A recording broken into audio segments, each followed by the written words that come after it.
যদি সেই উলামায়ে কেরামের হাতে দেশের ক্ষমতা যায়, আজকে যদি উলামায়ে কেরাম দেশের নেতৃত্ব লাভ করতে পারে, আমরা তো সোনার বাংলা দেখছি, আমরা তো সবুজ বাংলা দেখছি, আমরা তো ডিজিটাল বাংলাও দেখছি, এবার আর কোন বাংলা দেখতে চান?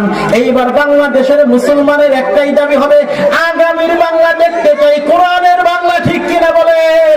আগামীর বাংলা দেখতে চাই, ইসলামের বাংলা। আগামীর বাংলা দেখতে চাই, ইসলামের হুকুমতের বাংলা। আগামীর বাংলা দেখতে চাই, ইসলামী খেলাফতের বাংলা, ঠিক কিনা বলেন? এই পর্যন্ত 53 বছর বয়সে বাংলাদেশ স্বাধীন হয়েছে, কি দেখেছি? আমরা দেখেছি গণতন্ত্রের আইনে বাংলাদেশে খুন, ধর্ষণ, বাংলাদেশে ছিনতাই, অন্যায়, রাহাজানি সর্বত্র ছড়িয়ে গেছে, মানুষের ভিতরে পাপাচার ভরে গেছে। এই এবার মনে করেন গণতন্ত্রের সিস্টেম কি? এক সরকার যদি ক্ষমতায় যায়, আরেক সরকারের লোকগুলোরে পিটায়, মারে, ওদেরকে ধরে হামলা মামলা করে। আবার যদি সেই সরকারের লোকেরা ক্ষমতায় আসে, এই সরকারের লোকগুলোরে পিটায়, মারে, হামলা মামলা করে। এরা ওদেরকে মারে, এরা ওদেরকে মারে, এরা ওদেরকে জেল দেয়, ওরা এদেরকে জেল দেয়। এই থেকে বাংলাদেশটাকে জাহিলিয়াত বানায় রাখছে, ঠিক কিনা বলেন? এই জাহিলিয়াত থেকে বের হওয়া দরকার আছে না নাই? বলেন, আপনারা আওয়াজ দিয়ে বলেন, বের হওয়া দরকার আছে না নাই? এর থেকে বের হওয়ার একটাই উপায়, বাংলাদেশে কোরআনের শাসন ছাড়া অন্য কোনো শাসন আমরা চাই না। উলামায়ে কেরাম যদি কোরআন দিয়ে দেশ চালায়, এই দেশ হবে স্বর্ণের দেশ, এই দেশ হবে সোনার দেশ। এই বাংলাদেশে কোনো দর্শন থাকবে না, এই বাংলাদেশে কোনো ঘুষ থাকবে না, কোনো দুর্নীতি থাকবে না, কোনো অন্যায় থাকবে না, কোনো অবিচার থাকবে না। বাংলাদেশ সোনার দেশে পরিণত হবে। ওমরের জামানায় যেভাবে মানুষ নিরাপদে শান্তিতে রাস্তাঘাটে চলছে, বাংলাদেশ সর্বত্র বিরাজ, সর্বত্র শান্তি আর নিরাপত্তা বিরাজ করবে।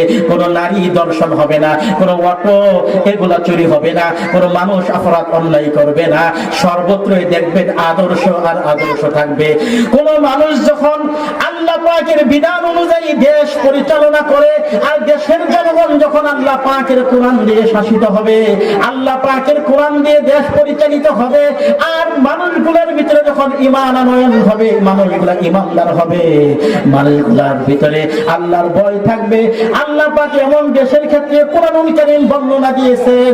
আল্লাহ পাক পবিত্র কোরআনুল কারীমের ভিতরে উলামায়ে কেরামের ক্ষেত্রে বর্ণনা করেন, ইন্নামা ইয়াখশাল্লাহা মিন ইবাদিহিল উলামা। আল্লাহু আকবার বলেন। ইন্নামা ইয়াখশাল্লাহা মিন ইবাদিহিল উলামা। আল্লাহ পাকের বান্দাদের মধ্য থেকে উলামায়ে কেরামই আল্লাহকে অধিক পরিমাণে ভয় করেন। আল্লাহ পাকের যত বান্দা বান্দি আছে, এদের ভিতর থেকে সবচাইতে আল্লাহকে বেশি ভয় করে উলামায়ে কেরাম। কারা বলেন তো দেখি? উলামায়ে কেরাম আল্লাহকে সবচাইতে বেশি ভয় করে। এই জন্য যে উলামায়ে কেরামের এত শান আর এত মান, এত মর্যাদা, সেই উলামায়ে কেরাম আমাদের সমাজের ভিতরে আছে না নাই বলেন?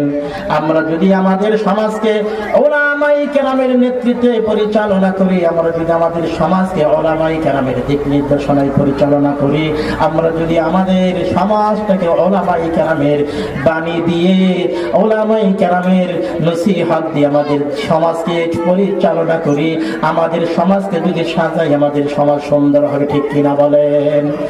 যে উলামায়ে কেরামের এত শান, এত মান, এত মর্যাদা,